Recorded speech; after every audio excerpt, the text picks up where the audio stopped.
Hello and good evening. It is time for another season of Survivor here on Super Mater Brothers Podcasting. Survivor 47 underway. I'm Dave Mater, joined by my brother Jeff Mater, here to break down another season. This first episode titled "One Glorious and Perfect Episode." We'll see. We'll get to that. If we want to sign off on that, but we're gonna break it all down here tonight. What an exciting premiere! As I said, I'm Dave Mater. Jeff, how are you doing tonight? Messy. Spoilers, everybody. If you haven't watched the premiere, we will be talking about the first castaways voted off the island. In this case, John. Yeah, not a surprise. Jeff, you called this in our preseason chat. In the draft, you said, "Oh my God, there's a Pod Save America guy here. Yuck." And that ended up being John. So John ended up going last in our draft, which only wrapped up this morning. And you know what, Dave? I have faith in humanity once again. They got rid of the scourge of humanity right off the bat. It was 5 people, and literally the messiest player survivor maybe ever was on their tribe, and they still decided, you know what, this can't be. We can't have this guy on our tribe. Okay, but why? What? Like, was it just like we're led to believe from the episode that John gets voted out here because they don't think he'll help them win challenges? Now, I don't know. Like we saw here in this immunity challenge that yellow and blue tribes managed to flip their boats, out there. Red ended up getting a huge lead and ended up winning the challenge overall. But so like I'm sure it was pretty exhausting trying to get those boats back up, right? Get those treasure trunks back into them and then get that up the beach. This thing was a grueling challenge. And maybe you can take some confidence in here that John got voted out just because they thought, okay, this man doesn't have enough upper body strength or whatever. Or maybe because he was the oldest guy on the tribe at 41, which is my age, by the way. And apparently had nothing to do with any of those things. I've reached old age, Jeff. I have to just call that out. Well, that was a made up narrative. Why? Okay. They took this guy out for like really 2 simple reasons. One, he's not like the rest of them because first of all, he didn't have to like try out to get on this show. He was given this spot and they all knew it once he told them who he was. And then they kind of figured out who he was, like as far as like I bet you all 5 of those people never once in their life listened to Pod Save America or like what that is all about. Most people don't listen to political stuff. Okay. Is that what it is? It's a political podcast? Yeah, it's like a super democratic, like pro Democratic Party like podcast. Right, which makes sense because this guy said he was a speechwriter for Hillary Clinton and Barack Obama. Correct. Yes, and there's other guys. There's 3 of them. He's not the only one. There's 2 other guys, but they're all Obama Clinton lackeys. Okay. And all they do is talk about the Democratic Party and how great it is and that they do nothing wrong and the Republicans are all the worst people in the world, which, fine. But, there's no self-criticism of the Democratic Party at all. Sure. Yeah, okay, I know the type. Okay. Okay, so that's what they're basically MSNBC for podcasts. They're not quite at the like, that type of TV level, but they're in the inner circle. It's like he said tonight, we do okay. They're at the top of the algorithms of if you go into like Apple or whatever, they're always at the top, but nobody seems to know who they are. It's kind of funny. Weird. It's weird. It's nobody knew who that guy was. Maybe one of the people in the cast knew who he was. Most of them. They knew who Asia was. Yeah, but they knew who Asia was. Exactly. Yeah, there's somebody who's like, "Oh, Rob has a podcast." Rob has a podcast, which I'm a fan of. Of course, you, Jeff, as well. I'm a patron. They got called out on the show tonight. I saw in the Patreon group that Rob was, thanking Asia for dropping Rob as a podcast on the show. Yeah, well, and I guess you should thank the editor who kept it in. And whatever else, but that was apparently, I don't know. I don't blame him. A big nod, even though of course, he's a Survivor alumni himself, Rob. But it's a good thing for the show to drop Rob as a podcast because then people go find Rob's show and it's all about Survivor, so they're gonna watch more Survivor. It's a win-win for Survivor to do He's that. a So big podcaster in that space. In this space, we're also in it, but we're small. Yeah, like, well, but there was a little tension there between Probst and Rob for a few years. And right, well, and because of not Wiggler, right? on Rob's end, it was more on Jeff's end. And Was it because of Wiggler? it was because of the whole blow up after 39. Um Right.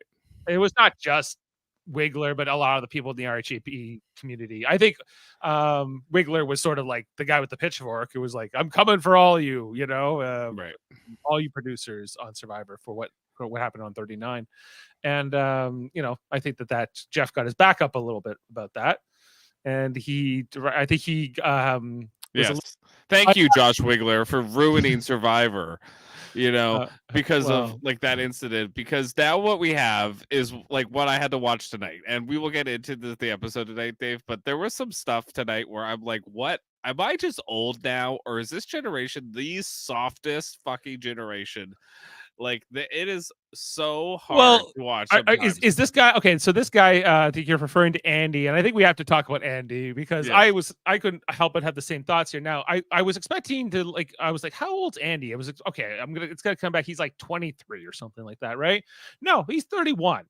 And I was a little surprised by that, a little older than I would have thought here, but I think that it So goes beyond age. would he be millennial, Well, let's or he'd think be about right on the this. cusp? Probably. Yeah, he probably would be millennial. What's the last year millennials 95. is 96 or 95 depending on who you ask. So Yeah, he would be. He's like a 93 or 4 birthday, right? no, he's too young, right? So it's 2024 minus 31. So he'd be 93. Yeah, he'd be millennial. Yeah. So he's with us. He's with our generation. Oh my god.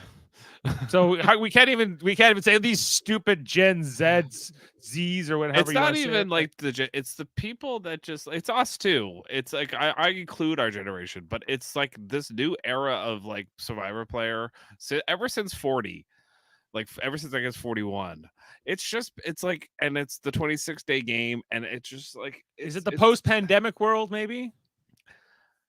Well, this was, I think 41 was started before the pandemic, didn't it? Or did it No, not? 40 is the last season before pandemic, right? Yeah, okay. So post-pandemic world, everyone's maybe everyone's anxiety is just turned up. It's social media. It's this new age, this new millennium, this new century we live in, Jeff. This fast, high-paced, high-stress, anxious world. It's anxiety is on everybody's tongue in this new century, and this decade even. I think that was part of what I was seeing here today. No coping skills, I guess, with sort of. Yeah, but Dave, don't you remember like when Survivor was on, and it's like when it was in its heyday and it was the most like popular, and I just started finishing watching like the last 2 seasons of the US version of Traitors, which if anyone watches that show, like it's kind of like what Survivor and those shows used to be like, where it's all about deception, and it's like you get like the fun DR moments where they're like ha ha ha in that person's face, or yeah, like I gotta lie to this person right now. It's like it's more like interesting. Now it's like, honestly, I feel like I'm watching Survivor and everyone is wearing pillows around their head and their fists, and nobody's allowed to say anything bad about anybody. Nobody's allowed to like point out a flaw. Everyone like is so careful, and it makes for like kind of like just like a blah season every single time. Is this a critique on society in general or just on TV? I think it's a critique on Survivor specifically. Mm-hmm. And I feel like Survivor in its heyday, when you had characters like Parvati, and you had Russell Hantz, and you had Tyson, and you had like these quick-witted players that weren't afraid to say something bad about somebody else. It's kind of what people liked about Survivor. Well, I think it's I think in particular, yeah, it's what like fans like you and Jaemeel really loved, is that sort of like dog eat dog sort of cutthroat game that goes back to the original season, right? Like even you look at like how Rudy and Richard and Sue were playing, right? Like, yes. They were taking no prisoners. It was they knew exactly they were methodical about it. Even it's called Survivor, right? It's not called Win Together. It's not a soft show, Jeff. Okay, like Jeff told us here tonight. Here, I got the clip. You want something soft? Pick another show, because you were on Survivor. That's a badge of honor. Yeah, BS, like straight up nonsense. Like John from Pod Save America was probably like, yes, the propaganda is strong. You are on Survivor. You know, this is not for the soft. This is for the tough. Dave, he literally said that after a guy kind of like fake passed out, was gonna quit the game, right. and then basically got up, was totally fine, and then proceeded to do the biggest meltdown in maybe the history of Survivor I've ever seen in my life. I was literally yelling at the TV, going, "Why?" Like it was a great meltdown, I gotta tell you, because he comes back. Yeah, he's like, oh, I was just a little overheated. I was like, no, you weren't, but maybe you could sell this that you just like everyone's gonna be like, oh yeah, he was having some heat exhaustion and he's okay now, right? But no, then he goes, no, they were gonna. I was thinking about voting out, and then he throws John under the bus in the most epic fashion. He's like, John's my best friend. And then I was thinking about throwing him under the bus to vote him out. And then what does he start? And then he was like, they were cheering for John cracking the coconuts. And they didn't cheer for me cracking the coconuts. And like, objectively, they don't like me, Jeff. You have to know that sounds nuts, right? Coconuts. You know? And I just think that, like, I think that John is just kind of got he might need some medication. I'm no professional, but I would say to talk to is what it sounds like to me more than anything. I don't know. Yeah, I don't know. I'm not going to try to diagnose him, but I would say that you know, he probably was cast sort of with them not really understanding this about him. You know, he was probably cast for other reasons or things. It was kind of impressive tonight when he was giving some of his confessionals, and he was kind of doing all that like drawing the equations, and they kind of showed that, right? They outlined it on the screen there, and then you know, so you get the idea that this guy is pretty smart, maybe math smart and good with equations. I don't know. Did you listen to what he said? Not really. He turned 2 people into 15 people through his equations, and I go, well, like that's impressive. Like, I don't know how you do that, but he made one friend in John, basically, from getting like some bamboo and saying he was bisexual, and John, he's like, I'm bisexual. Are you gay? Cool, man. I was like, all right, I guess that's right. We're just like that's actually a smart strategy to like try to get, like, it was actually working. And then the other 4 are talking like, maybe we just not deal with those 2. Yeah, the other 4 were like, all right. So I don't think it was a smart strategy. That smart of a strategy. Well, right? no, I mean, no, it was fine to like get a conversation going and like connect with John. But yeah, like, yeah, maybe you're right. Maybe he should, like, I don't know why the other 4 immediately did that. You know, I think it had more to do with John. Because of who John is, you know, he's I'm not sure how they were perceiving John, because they kind of go to John right at the beginning of the season, right from that first, when they land on the beach there on the marooning, and Jeff calls out John and says, what do you do, and what's your, because he wants all the tribes to kind of speak up for their personalities, and you know, he's like, I'm a podcaster, so I need to be liked a lot, and he kind of gives like this whole quote about you know, everyone's got that excitement about what you're going to be as a Survivor player, and if you're cocky, you're excited, and if you're not cocky, you're not, right? And so, which is a terrible line, by the way. I was kind of like, yeah, duh. Like, what? Okay, like this is what you get paid to do. Like, you get to pay. Are you giving that one to Obama? You know, like, right? But everyone had an impression right from that moment of him, right? You know, and especially, of course, the people on his tribe further on. So. You know, the fact that Andy calls him out later on after the immunity challenge is not great. You know, he's had 2 sort of like, you know, to the other, specifically to like the blue and the red tribes who aren't, you know, with him yet, but if they're going to see him, you know, post merge, I was expecting this guy to make it to the merge. No questions asked. I was like, the producers are going to make this happen. No. He gets voted out here first. Like, I thought that Sean got a steal in the draft, picking him up last, but he's too high profile. He reminded me a lot of when I think, what's his name, Daniel Sampson played, the guy that was the Miami Marlins executive. Yeah, he reminded me so much of him, where it's like, you do not belong here. Like, you are such a fish out of water. Like, you just wanted to do this because you watched Survivor as a kid. You have no idea how to do this, you know. Like, but there was also that, like, in the David versus Goliath season, there was what's that guy, the writer, was it Mike Smith? Mike Smith, sure. he's a big celebrity, more of a writer celebrity, but or known in the celebrity circles at least. But and that was before he made what's it called, The White Lotus. That's a Right. show now, right? But yeah, like I guess like Pretty yeah, much School of Rock. He was a big guy. Like, they've had Jimmy Johnson on. They've had different celebrities at times, or sort of sports stars or whatever. but this guy's not a big celebrity. I mean, like he's well known because Obama. in politics, like if you are politically, If he knows Obama, he knows Clooney. he probably has met all those people, Right. because when you rub shoulders with those people, yeah, that's who you're gonna meet. It says he lives in Los Angeles. Oh yeah, that's where they are. Yeah, Pod Save America is not in DC or anything like that. Like but like okay, their show is like, it's just the worst. It's the worst. It's not critical. I'm sure there's gotta be there's probably stuff on the right that I would classify as worse, but Oh yeah. No, as far as Democratic stuff goes, and I'm not like anti, the left. I like the left a lot more probably than I do like the right. But the Democratic Party right now is just like not good. there's been some rough years, but that's this isn't a political podcast, No. but yeah, okay. So I understand they'll eventually have some far right podcaster on, and that might be interesting to see how that dynamic works on the season. Candace Owens, get her on there. Let's see. Omarosa or whoever you're gonna get. I don't know. Okay, I just wanted to show you that moment here where he draws the equations, and I was Yeah. And he does it backwards. First of all, no.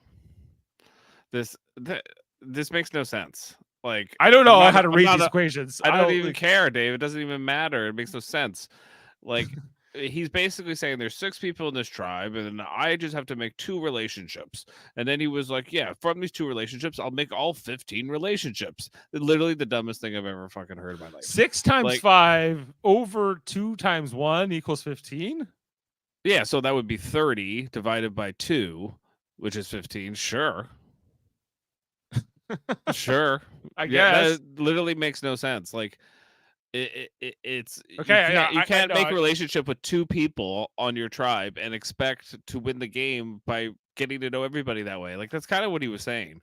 Okay, well, he did this whole moment, and I thought he was like, beautiful mind genius or something here, and then they get to the puzzle stage and the immunity challenge, and I'm like, come on, like Rain Man or whatever, like, do it, like with your AI, your calculations. And then that was when he had his meltdown. That's when they start giving us that vibration in the camera when he starts to go down, and like, nobody quite knows what's happening. And then Jeff goes, hey man, are you okay? And he's like, what? I don't even know what he said to Jeff. But he, Jeff's like, okay, well, I'm not going to stop the challenge because I think you're just having some kind of like, mental kind of episode here. But I am going to call over the doctor, like no, doctors. He goes, you good? And then he goes, yeah, no, I gave it all I had, Jeff. And then he goes, medical, get over here. Like, that's what he did. He gave him one of the. But he didn't stop the challenge. He knew he didn't have to stop the challenge. Oh no, he was like, you guys go, continue, keep going. They're like, should we keep going? They even ask him, should we keep going? He's like, yeah, he's fine. He's in good hands. Like, I think he read the situation pretty apt. He's like, yeah, this guy is like, not. I've seen people almost die out here. I've seen Caleb nearly die of heat exhaustion. This is not that. Yeah. Right. Or having some, like, even a seizure, or what a whole bunch of different things that could happen to you out there. Jeff was like, yeah, it's not those things. I've seen a lot of these 47 seasons, or 46 up until this point, and and then how it all went down out there afterwards was very memorable. Okay, but what else can we say about, like, are you surprised they still, in spite of everything here with Andy tonight, they still voted out John? I don't think it's the right move. Actually, I think that Andy is too unstable. He's too much of a loose cannon. You can't work with somebody like this. He's already demonstrated that.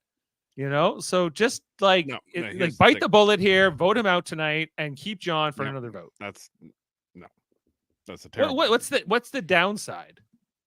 What's the downside of what? Of keeping John for one more vote?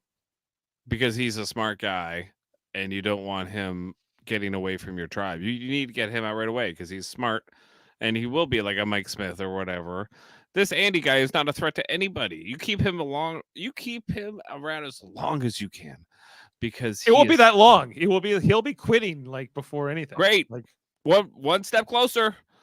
Like not when you get to a merge and you need a number. Dave, if I don't care about the numbers. Like like that's the thing about Survivor is the people that don't have the numbers usually do really well, because the people with the numbers always seem to eat each other.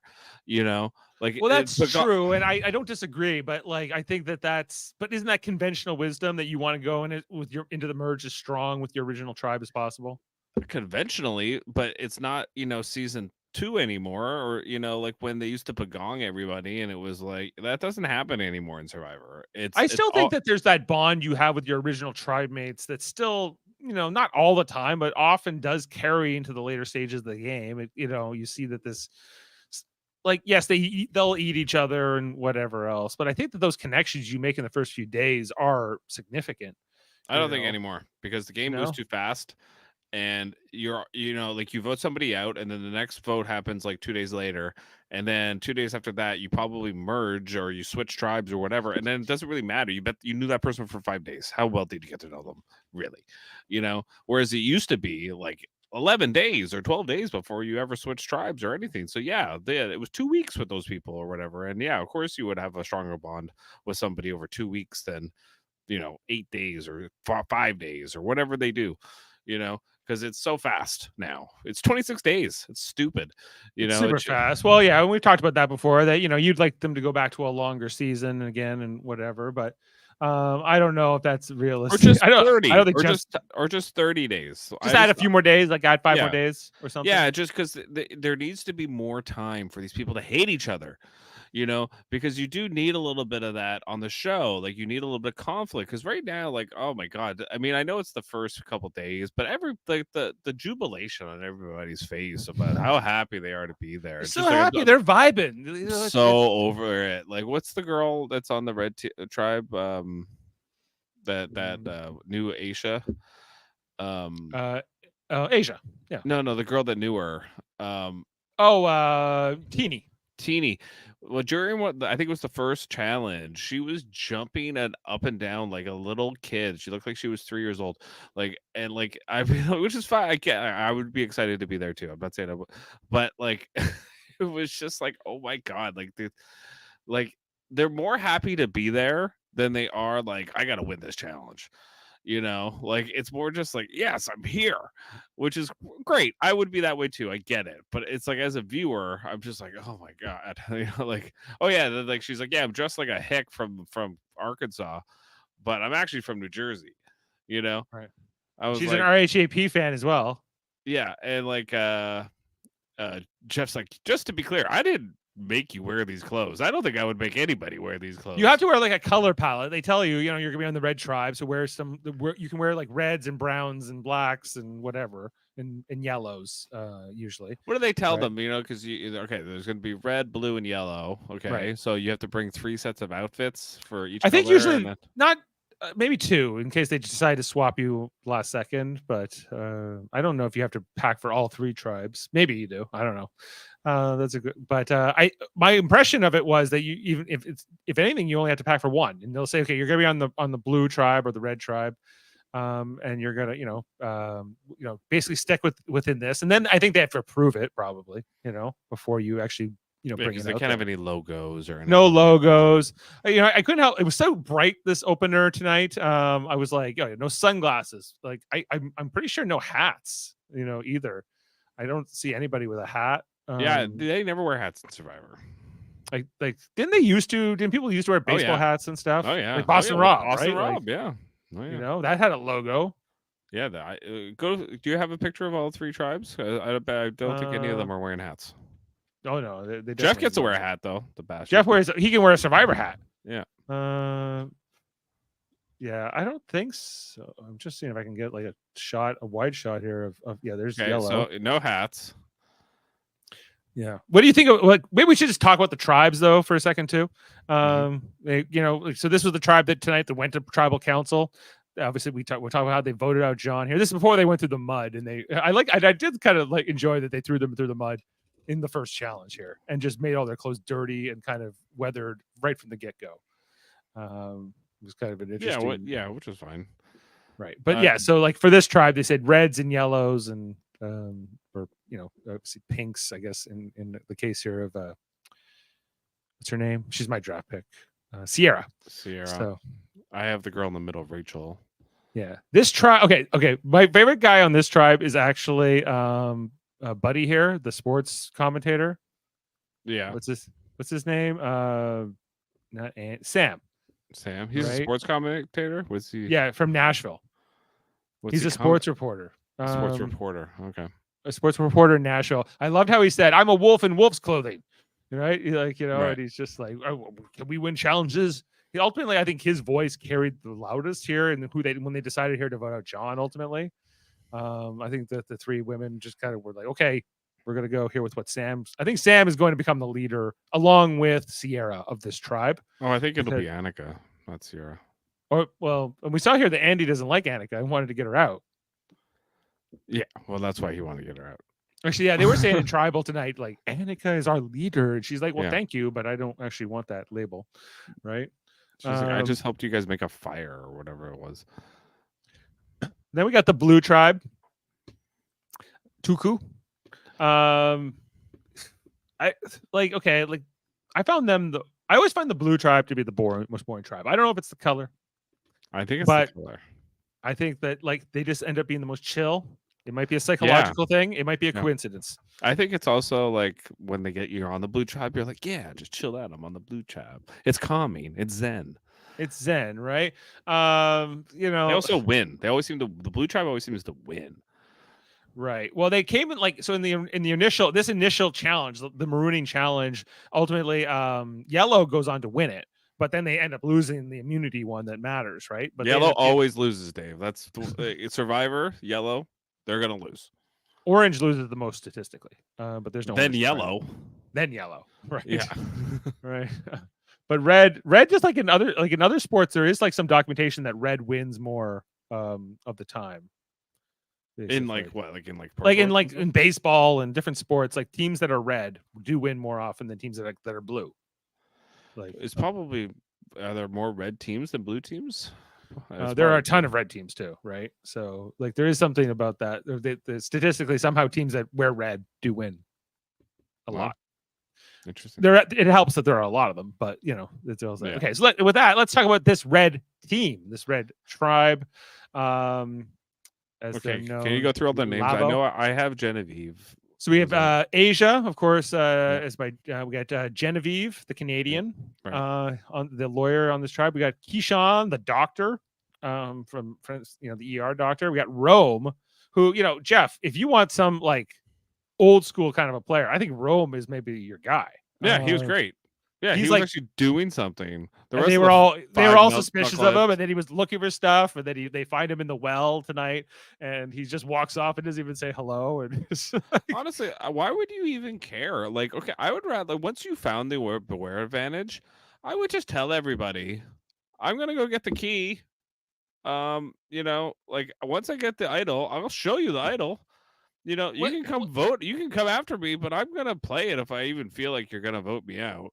You can try to flush my idol all you want, but I think it would be better if we use my idol when we merge or when we move or you ally with me. Like, just put it out on Front Street, like the whole. No, he's like, nope, we're not doing it. He's like, I enjoyed it. Dave, why hide it when everyone knows you're getting it? Like, what's the purpose of having a hidden immunity idol if there's nothing to hide? They already know you have it. Yeah, well, I guess so. I don't know. But I guess there's an extreme need by people, not all people, but a lot of people that they want to fit in. They want to be liked by the majority. They want to feel like they're strength in numbers and that there's control in that system. And you see this even on small tribes of 6. You see that there's this need by the group to sort of rally, and players like Rome, who are sort of more individualistic and more sort of self-interested, which is what you want. right, but they don't like it because they can't. It's an unstable element. It's not safe. We saw it in Big Brother this season here with Tucker, who was kind of a similar kind of a player, and they couldn't wait to get him out, right? Like the majority was just pining to get him out, because it's they make themselves a target for one thing, but it's also that just that, like, I can't, this player is playing too hard, I guess is the feeling. And I'd rather if I can control the tempo and the temperature and bring it down and cool that and have more sort of conventional cool-headed people in the game versus players like him, then I'm going to try to move things in that direction. And you can't really blame them, if that's what their sort of default personality is, if they're not chaos. Yeah. And here we got a lawyer, a doctor on this tribe, and what else? A lawyer, a doctor, a medical device salesman in Saul, a writer, and an IT consultant in Asia who's also a podcaster, right? So can we talk about my boy Saul, drafted by Dave? Is he the Korean guy? No, yeah, he's the guy in the middle back row there. Let's see if I can.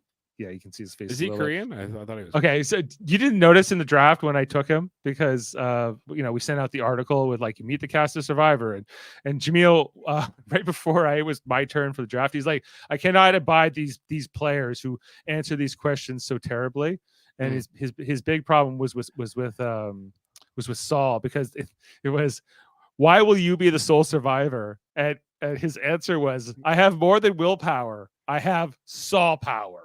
Oh, right. I saw that. And I was like, that's who I want. That's, So that's a dad joke. Is he a dad? He's got to be. I don't know. How old is he? How old is Saul? 43. Yeah, he's probably got kids.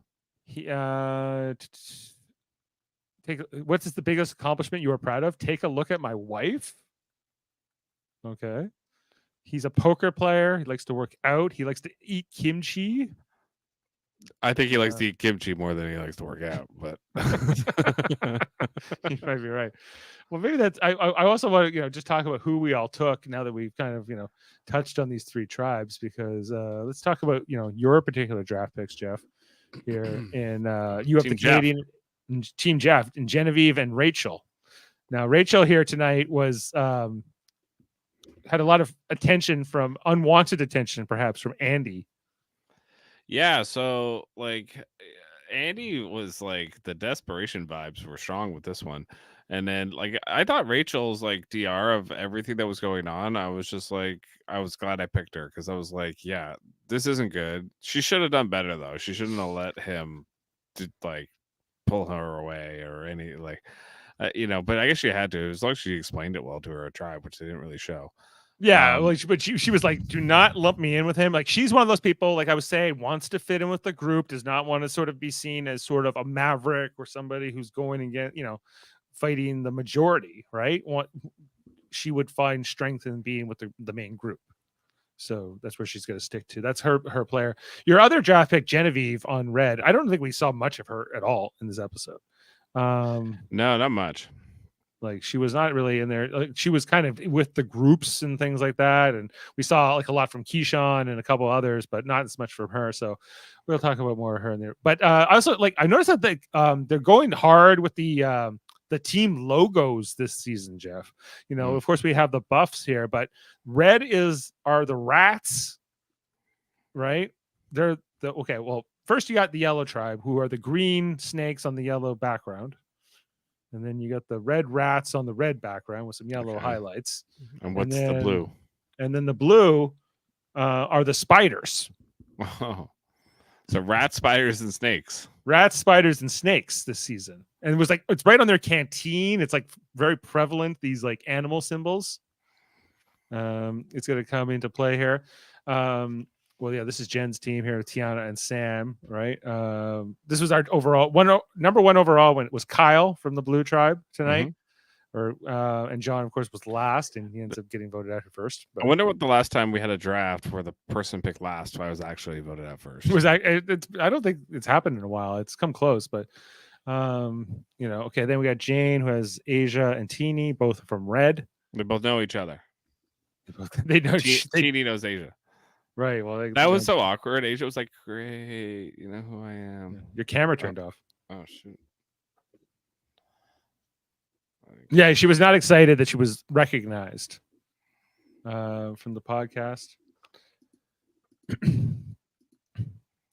The other, I lost my train of thought here. I apologize.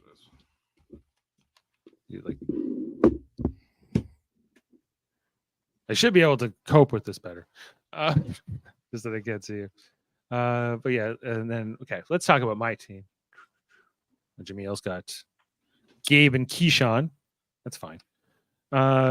Foster's team is a mess with Andy and Rome. Straight up mess, Foster. Now, this is a team. Saul, who has Saul power, more than willpower, and Sierra. Great team. She's a pageant queen. She's a beast. Then you got TK and Anikia for Daryl. And Amanda and Prudence have Caroline and Sue. Amanda and Prudence. They went with the mother-daughter team, so that's appropriate. Yeah. Oh, are they mother-daughter, Caroline and Sue? Well, remember they were like bonding because one was like, "Oh, I watch it with my mom. Oh, I watch it with my daughter." Oh, right. Okay. Yeah, that's true. So I'm so far, like, I think these tribes are interesting and good. I think Andy's a mess, but I think that, so far so good, from what I've seen here tonight. The premiere was fun. And, maybe we can talk a little bit too about these different, moments we got in the episode. Like, okay, the twists in particular around this, the Beware advantage, Jeff, tonight, where it's not just a normal like immunity idol. It is like a Russian nesting doll where you have to like open the box, and then there's like you could have this idol for one immunity challenge, but if you go and look for it again, then you will lose your vote, but you could get an idol that lasts for 3 tribal councils, right? And then then again there was another one inside that. Who was it? It was the guy from Jameel's team, Gabe, who found it right on Blue, and that he stopped short there after he found the 3 immunity idol or 3 tribal immunity idol, which I think was smart because you can only play an idol once. So just because you get an idol that can last to the final 5 doesn't mean that the juice is worth the squeeze. I think in that case, I don't even know how he managed to keep this a secret, because TK found him when he was looking for the key. TK, we see in the confessional that Gabe thinks he fools TK, but on the other hand, TK is like, no, it's almost like he found it before I ran into him, and he was lying to me about it. And they figured it out pretty quick. But at the same time, like it's like what does it matter? Like once they, basically it just means he's off limits for the moment. Or he doesn't have a vote. Like you just have to sniff it out or whatever. But at the same time, with Gabe, I was just like, yeah, just get it. Like it's gonna take you like a couple steps or whatever. And then once he got it, I was like, I kind of understood why he did what he did, like where he took it the 3 tribal idol. But I kind of wish he had waited. Like I kind of wish he had done like whatever the thing was, because the thing is, here's the thing: if your tribe is strong, you're probably gonna win. Like. Especially like that blue tribe is strong, so they already didn't go to, like, it's only good for 2 now. It's only good for 2 tribal councils now. So you think he should, if you were him, if you were Gabe, would you have risked, like, I guess the exposure of looking more? And I know in your mind, what's the harm in looking for an idol? But there's this taboo, right? I know, and I think it's insane. You don't want to be caught, you'll make yourself sort of a huge target and you'll be voted out the first chance they get, is what they say, but I think that that's just kind of like the early day jitters that people get, the anxiety of being with a bunch of strangers and not giving them a reason to sort of, dislike you or put you on the bottom. They might have a reason anyway. They might have a reason anyway that has nothing to do with any of those other reasons. Yeah, right? like the Roan guy, like they might come after him anyway. So I would get like But even Rome, who is more, I guess, flagrant about what he's doing, he's still like, well, I'm not, he gets the clue, and then he's like, I'm going to wait until nightfall to look for this because right now, but like, if you can, if he doesn't care if people know he's looking for it, then he doesn't need to. But he does care. He does care enough to. He wants to be a little bit discreet about it. So he comes back at night, gets the clue, right, or gets the key, and then he can't read it at night, so he has to wait till the next morning to go for the next stage of his, what he's looking for. And then versus Gabe, who was trying to do it quicker, but eventually kind of slowed down, especially after the encounter with TK. And then I guess nothing happened over on was it Yellow? Yeah, I guess Yellow. Did they have anything that indicated that they found the beware advantage at all? They were a hot mess. They weren't finding anything. No, they were too busy worried about Andy. Yeah. And John.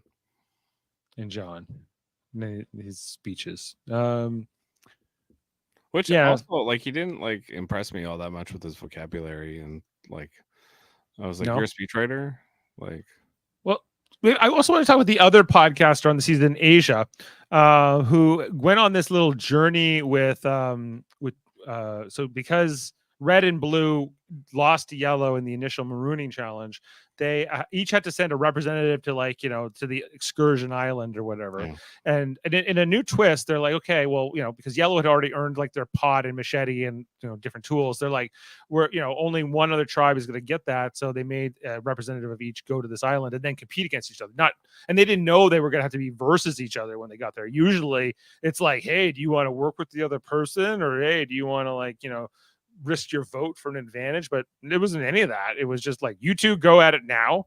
And they had to do this challenge where they're looking for hidden things under based on pictures, which was kind of a new I thought I hated this part of the episode, David. This part did not land for me. I thought it was they attached the keys to their little belt, Jeff.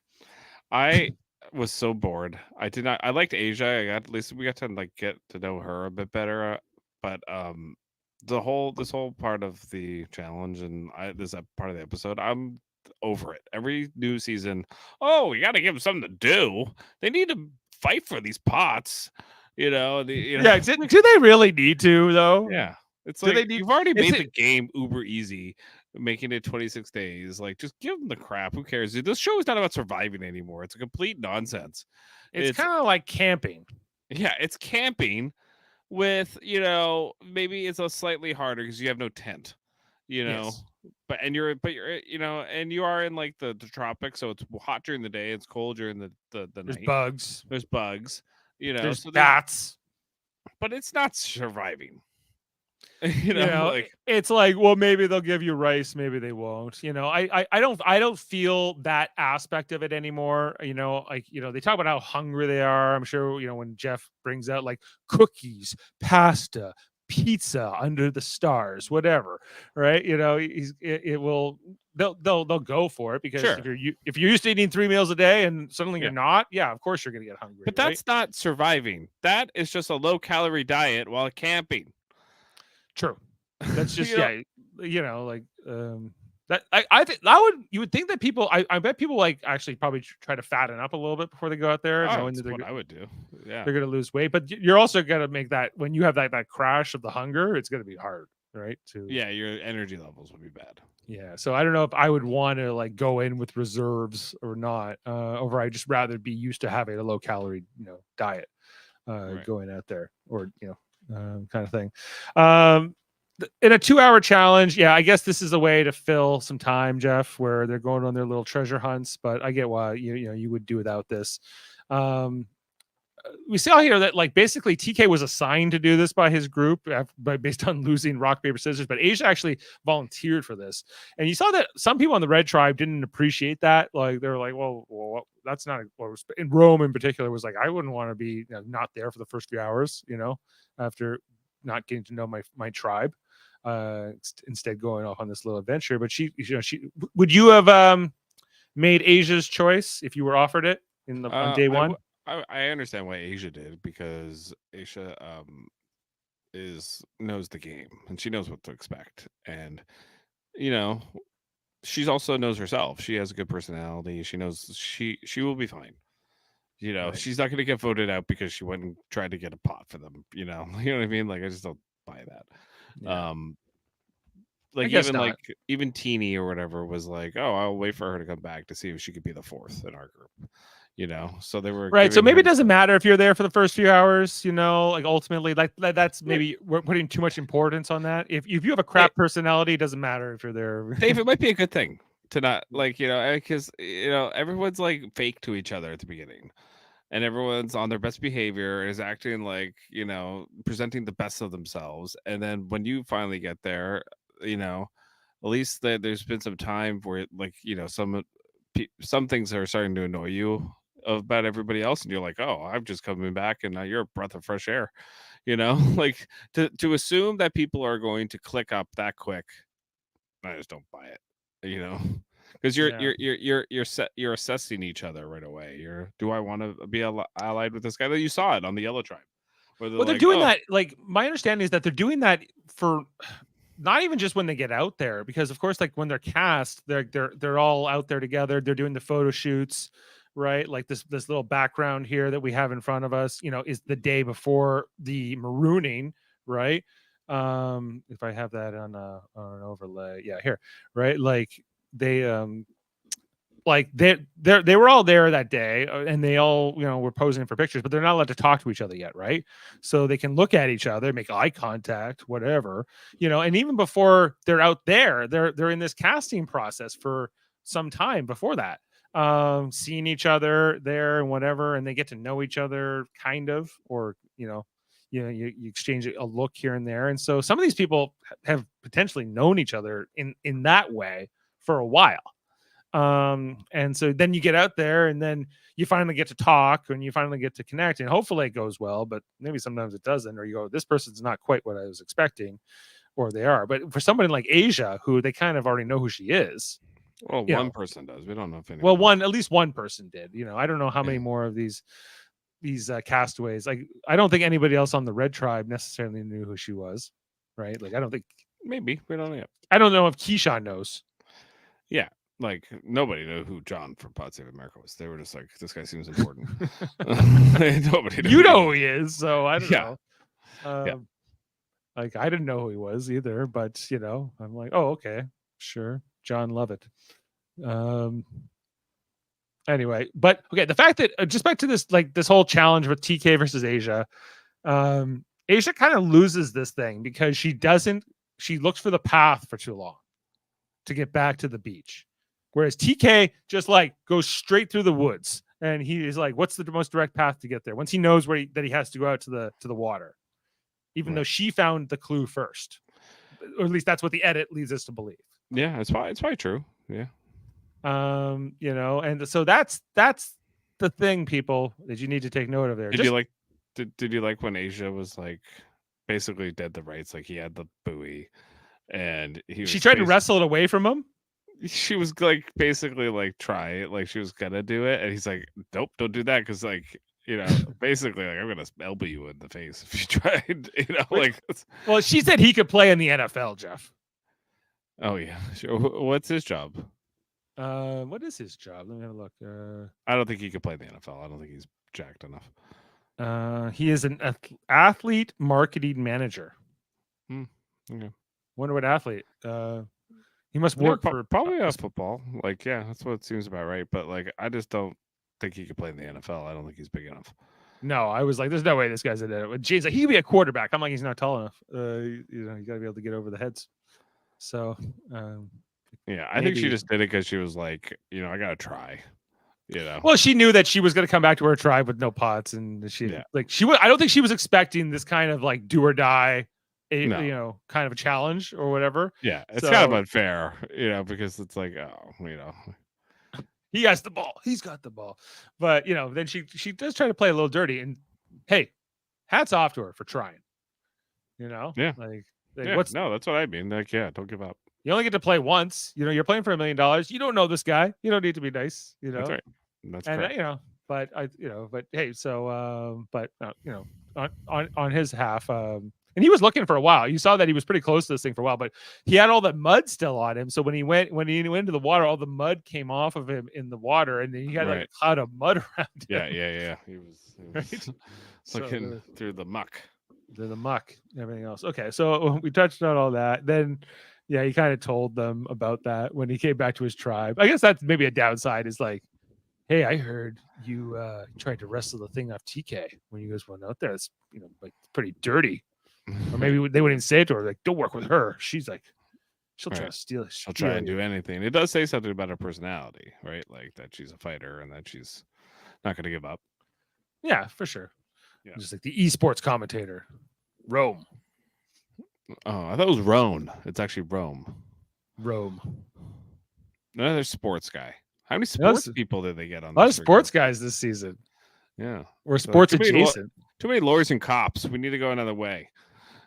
What do we got? We have a strategy consultant, radio show host, construction worker, a flight school owner, an athlete marketing manager, a flight attendant. Who's the flight school owner? Sue, the old lady, the older lady. Yeah. Okay. The one that looks like she's been baking in the sun for too long. Right. I figured it was her because I was like, none of these people could be that young and have that. She's the oldest on the cast. She's 60. 59, Dave. 59. She's gonna win, and she's gonna say, "You lost to a 59-year-old."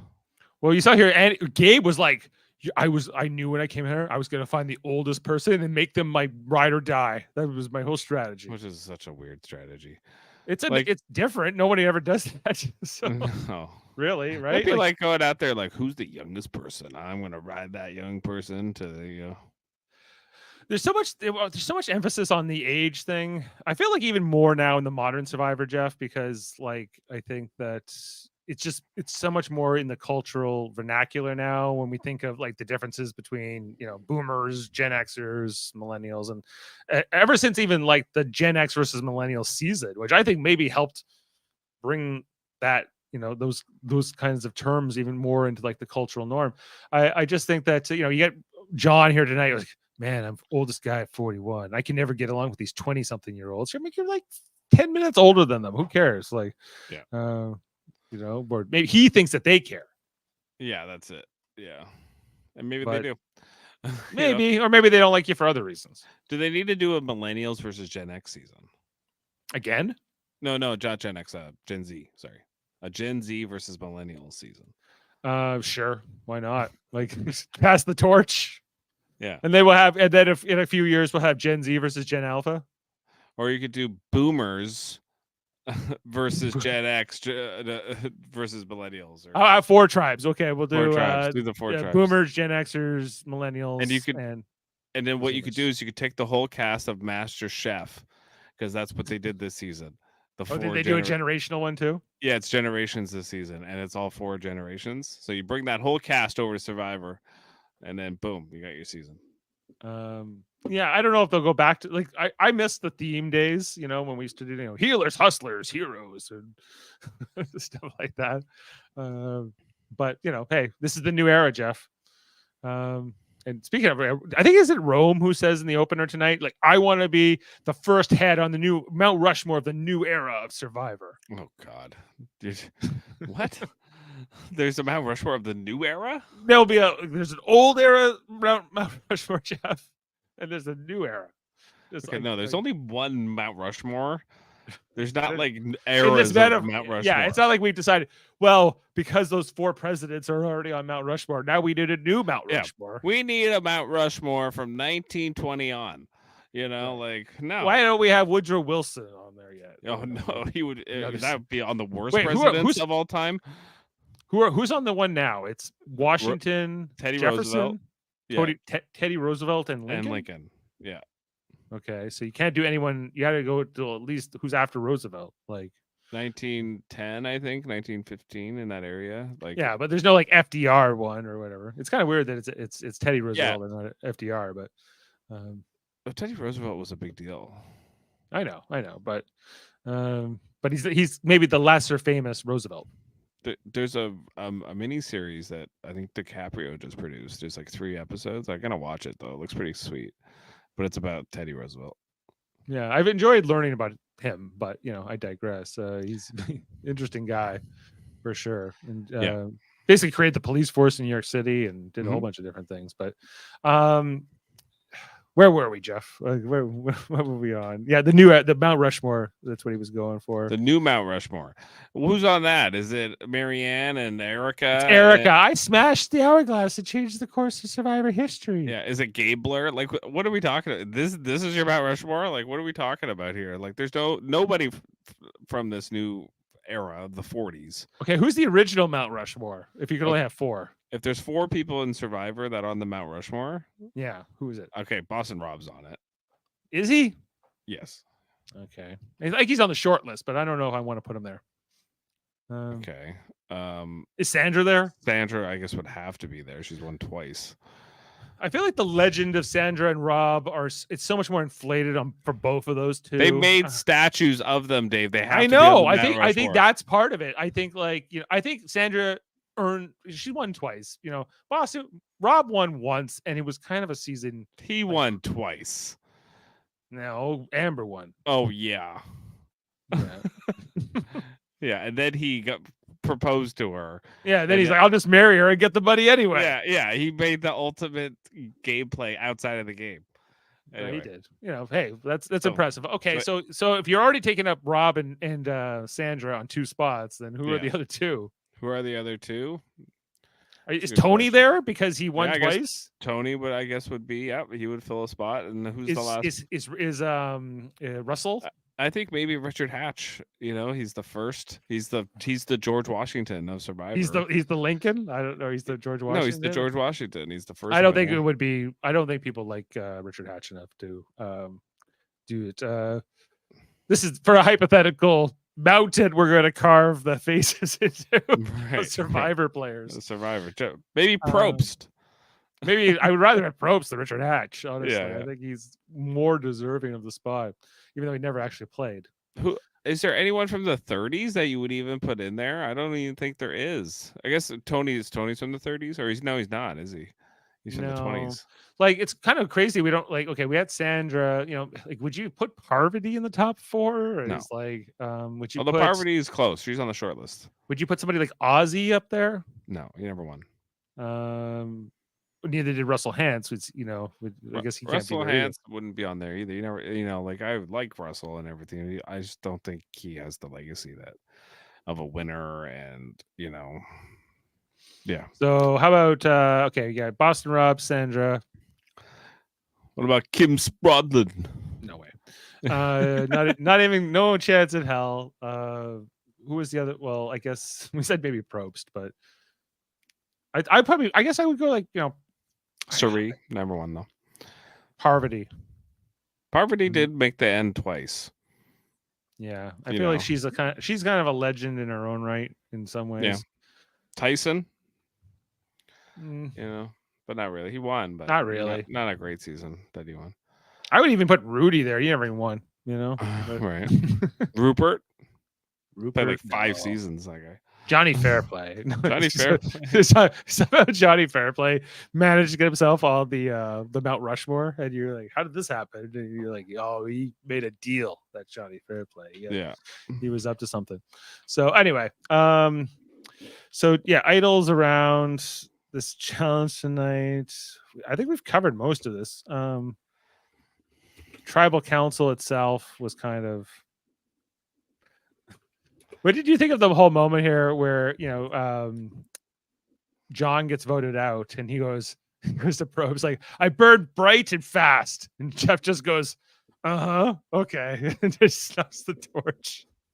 Yeah. He was like, that was your line. Is that what you wrote for Obama? Burn bright. He was unimpressed. Did Obama kick that back and say, write another draft for me? Haven't you take another pass on this? Did Hillary Clinton looked at you and just snuff your torch too? Like, right. That stuff. Well, I just want to touch on John's exit here. He's like, now everyone can just ridicule me forever. I don't know if I have the energy. Nobody imagines that they'll be the first to go, but when you take a risk, sometimes it doesn't go the way you want, but that's why they call it a risk. This will bring so much joy to my friends and family making fun of me for years. then maybe in the end it'll be worth it. First out. Let me have it, people. Let me have it.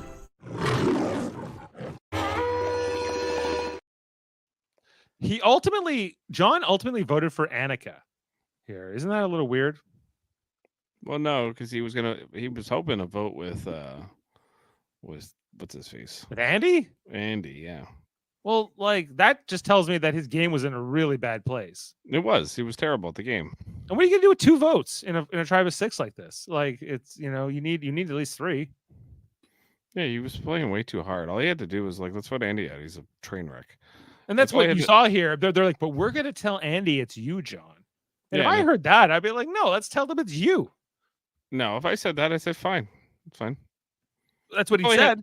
But then he tried to turn it around and try to get the other guy to vote with them to get Annika out. He thought it was going to be like a 3 or 4. He thought he was getting the guy and Sierra. John did? John, yeah. He went to the big guy, the sports guy. What's his name? The other guy in that tribe. Sam. What's this? Sam. They went to Sam and they were like, oh, you go talk to Sierra and then they're going to vote Annika out. That's what he thought was going to happen. But like Sam was like, no, like let's just vote John out because he's super dangerous long term, And I think this is the wrong stage in the game to be worrying about who's dangerous long term. Like, I don't. Get this guy out. Like, you agree with this tribe's decision? Let's get this guy out now. He's a weasel. Yeah, if John Cochran was on my tribe and I could get him out right away, I absolutely would. Like you would rather target like a Cochran than like I'm gonna keep Andy on my tribe every day of the week and not like okay, Survivor to me is not like, yeah, you need allies, but it's not like a group game. Like it's a individualistic game. It's more like I would just view it more individualistic. Yes, you need to vote in voting blocks and all this kind of stuff, but all that stuff moves. It all shifts all the time. But they have to be willing to work with you, right? And they feel like you're too self-interested. They won't want to work with you, I guess, is the counter argument. Mm-hmm. Right? Like, that you need loyalty too, from your allies. Or at least that's the perception. Yeah. Like, okay, would you rather vote? Okay, let's say you're on that tribe of 6 and you have Jonathan on your tribe from season 42, the guy who goes up the mountain 10 times or whatever, eats 5,000 calories. I probably eat 4,000 to 5,000 calories a day. That's a different question. That guy or Cochran? Who do you want to vote out first? Cochran. Okay. So and in this situation, you have Andy, who I think is worthless as an ally moving forward. He's perfect for what they need him for right now. Win challenges. Okay. That's why they did it. They said it in the episode and they were right. That's exactly what you should do. Let's say they do a tribe swap in 2 episodes, right? And you are a member of that yellow tribe and you end up with Andy, on the other team. What if it's your draft pick there? What was her name? Genevieve or Rachel? Rachel's already Rachel. on that tribe. Rachel. He's already on that tribe with Rachel. Yeah, but let's say Rachel and Andy end up on a swap tribe where they're against the numbers and there's like 4 reds in them. Great. Okay. Bad. Very bad for Rachel. Because Andy it's better if it's John? It's better if it's John. Why? Because he's not going to throw you under the bus the first chance he gets. He might, but Andy definitely will. Oh, no, Andy's going to get Andy's they're going to get like in a situation where you only have one other person from your tribe, your original tribe, and you are down in numbers and you might need this person. This is the moment where I would go back and say, like, I don't know if it makes sense to vote out John at this moment. Dave, this John guy thought it was a good idea to listen to the biggest train wreck player I've seen in a long time instead of the consensus of his whole group that were like, yeah, Andy's a liability. We got to get rid of Andy. He'd rather listen to that said guy, Andy, about who do you want to get out, Andy? Oh, Annika. I want to get out Annika. He was like a puppy with his tail between his legs. And he was like, yeah, I'm going to hitch my wagon to the puppy with his tail between his, like, that's who John, like, that's the move he made in this. So were they just like, were they gaslighting me in this edit then to make that think that John had way more agency than he did? Yeah. Well, no, he was an idiot. Like, he was stupid. Like, all he had to do, Dave, was when they were having that little group with the girls, and it was like, that was really bad, eh? Yeah, it was really bad. Yeah, let's just take out Andy because, like, this is crazy. We can't trust this guy's an ally long term. The problem with what John did was he went to Sam, the biggest snake in their tribe. Then they're the tribe of snakes too.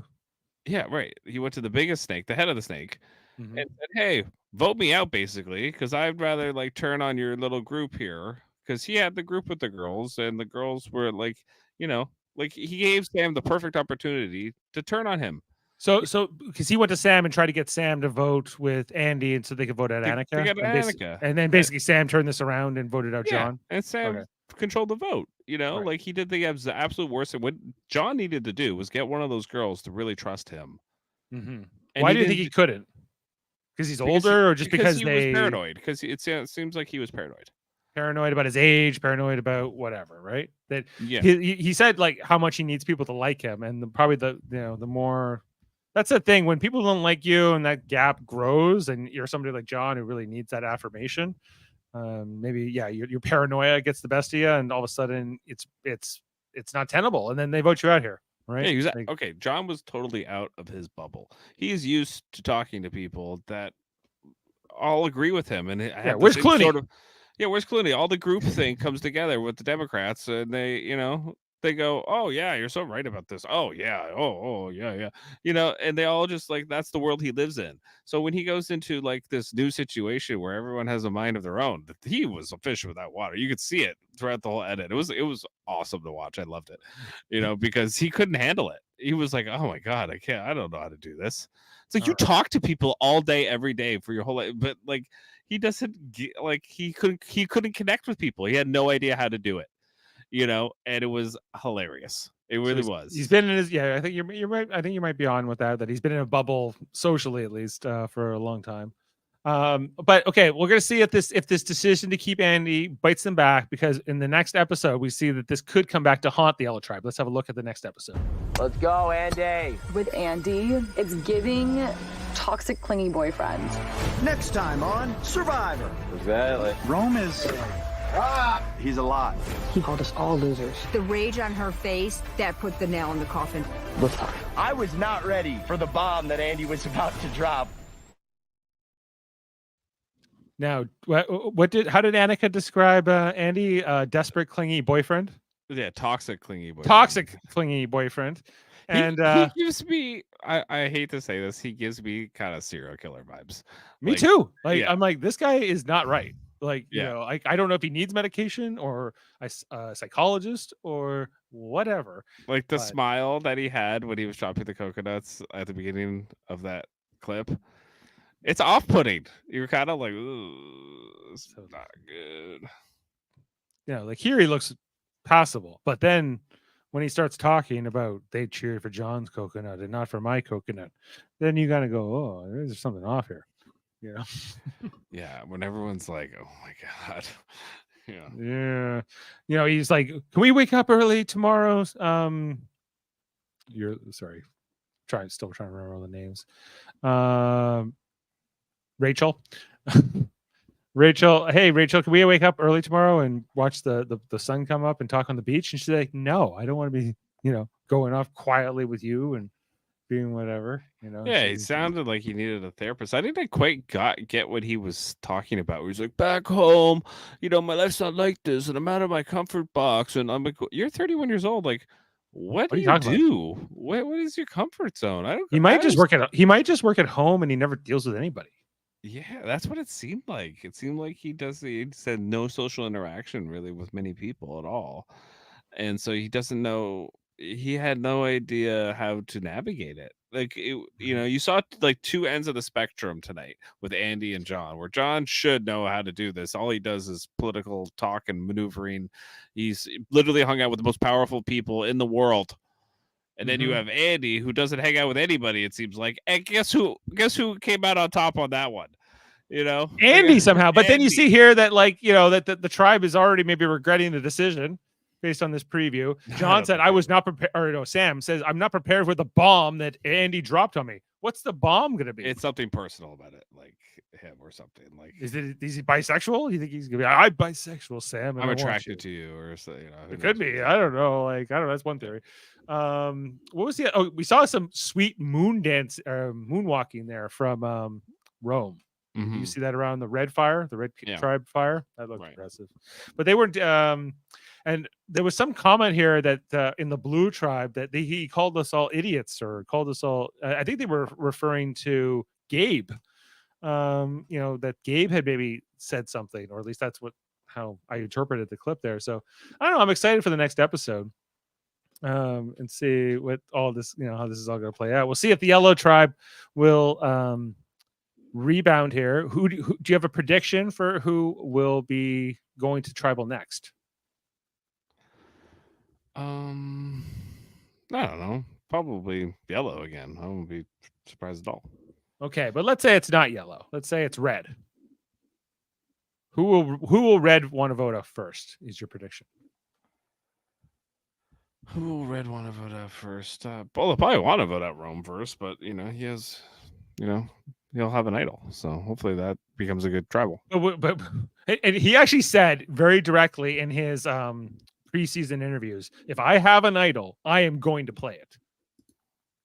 Right. I did this season see last season like this No. cast?